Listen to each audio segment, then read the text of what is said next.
بسم اللہ الرحمن الرحیم۔ کب تک سحری کر سکتے ہیں؟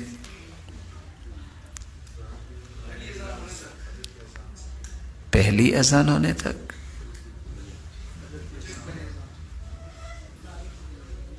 جو بھی بھائی بات کرنا احترام سے سنا کرے، اللہ تعالیٰ ان کو سلامت رکھے، برکتوں سے نوازے اور عزت سے نوازے۔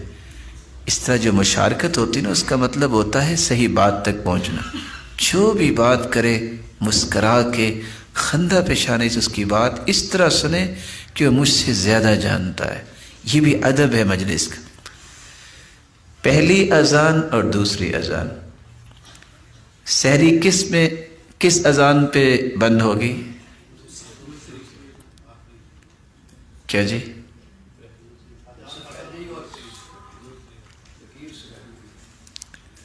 آپ نے کچھ فرمایا میرے محترم؟ کیسے آئے گی وہ؟ ٹارچ سے نظر آئے گی یا ڈیفیوز لائٹس استعمال کرنی پڑے گی؟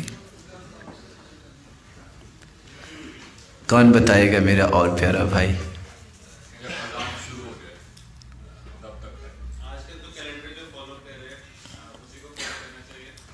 چلو اس ٹیکنالوجی سے فائدہ تو لینا چاہیے نا۔ اگر اس طرح ٹائمنگ بن گئی ہے تو اس کا بھی انکار نہیں کرنا چاہیے، لیکن جب تک اذان نہیں ہوتی اس وقت تک تو سحری کھا سکتے ہیں نا۔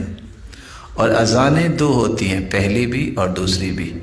تو رسول اللہ صلی اللہ علیہ وسلم نے فرمایا تھا کہ جب اذان، آپ کے دو مؤذن تھے نا، عبداللہ ابن ام مکتوم اور بلال رضی اللہ تعالیٰ عنہ، تو آپ صلی اللہ علیہ وسلم نے کیا فرمایا تھا کہ جب عبداللہ بن مکتوم اذان کہے تو کھاتے پیتے رہا کرو، یہ تو اس لیے اذان دیتے ہیں لیوقظ النائم، کچھ سویا ہوا ہے تو بیدار ہو جائے، اور اس لیے اذان دیتے ہیں کوئی تہجد پڑھ رہا ہے تو اسے متنبہ کر دے کہ اب ٹائم تھوڑا رہ گیا ہے۔ اور جب بلال اذان دے تو تم سحری بند کر دیا کرو۔ تو پھر کون سی اذان پہ سحری بند ہوگی؟ دوسری۔ اچھا، اذان اللہ اکبر ہو تو چھوڑ دینا چاہیے؟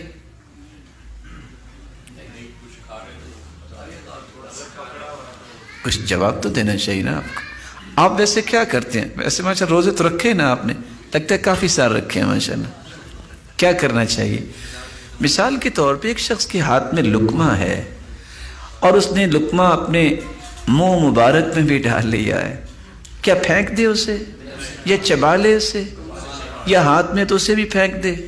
ہو سکتا ہے کسی بھائی کو پسند، اس نے ہاتھ میں کافی ساری چیز پکڑی ہوئی ہے، ایک بہترین سی جو نا وہ چیز پکڑی ہے، اس میں کوئی میٹھی چیز بھی کھا رہا ہے، کیا کرے؟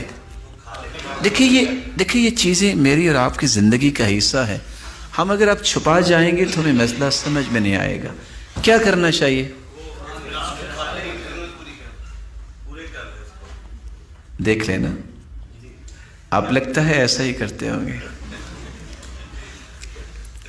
جی میرے بھائی،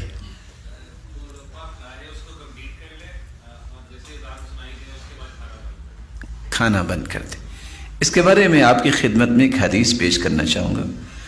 رسول اللہ صلی اللہ علیہ وآلہ وسلم کا فرمان ہے، صحیح الجامع میں 607، سلسلہ صحیحہ 1394، سیدنا ابو ہریرہ رضی اللہ تعالی عنہ سے مروی ہے، اذا سمع، الفاظ پہ غور کیجئے گا، اذا سمع احدکم النداء، جب تم میں سے کوئی شخص اذان سنے، وَالْإِنَاءُ عَلَى يَدِهِ، اور برتن اس کے ہاتھ پر ہے۔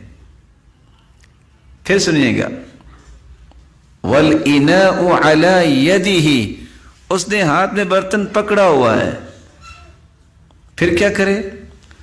فَلَا يَضَعْهُ، اس برتن کو نہ رکھے، حَتَّى، جب تک، يَقْضِيَ حاجتہ منہ، اس برتن سے اپنی ضرورت پوری نہیں کر لیتا۔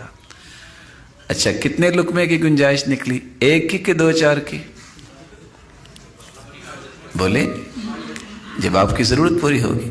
کیونکہ بعض لوگ کیا ہوتا ہے کہ اذان شروع ہوئی وہ بیچارے سب کچھ پھینک دیتے ہیں، اصل کا پتہ ہونا چاہیے۔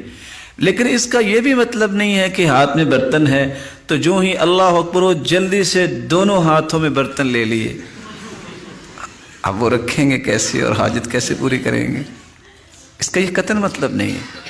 حدیث کو حدیث کے معنی میں لیا جائے، جو آپ کی ضرورت ہے اس کو آپ پورا کر لیں۔